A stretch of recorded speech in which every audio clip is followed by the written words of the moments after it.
And all economists of all political persuasions understand this and see it. We all use basically the same numbers, and with a few exceptions, of course, always we come to the same conclusion.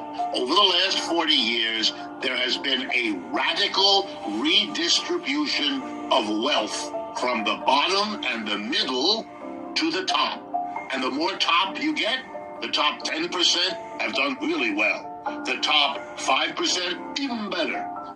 Man, Bitcoin is hitting 1%, even better than that. And the top 1/10%, the best of all.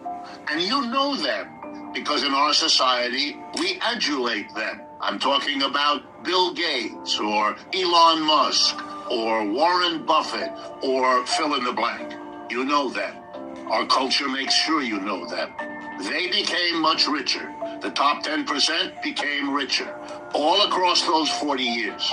This was partly because, very important that you understand this, it was partly because we changed the tax laws in this country. We relieved taxes from corporations and the rich, and we switched them onto the middle and bottom. It was done by Republicans. It was done by Democrats. It didn't matter who was in the White House or who was controlling the houses of the Congress. The Democrats did it a little less quickly. The Republicans were a bit more intense. Speed varied. Content did not.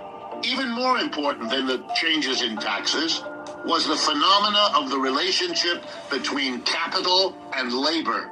That is, corporations and business on the one hand, and the mass of people, employees, on the other. As I've told you, real wages went up for a century. 1870s, 1970. Why 1970 do I pick that? Now I can tell you.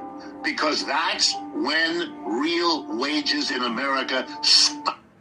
Listen, what if you can start your You see, absolutely epoch-making change.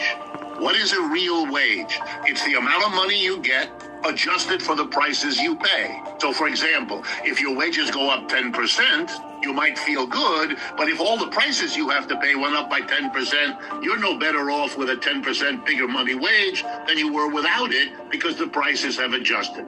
We all know that in economics, so we don't use money wages, we use what's called real wages. Wages understood in terms of what it can afford you to buy.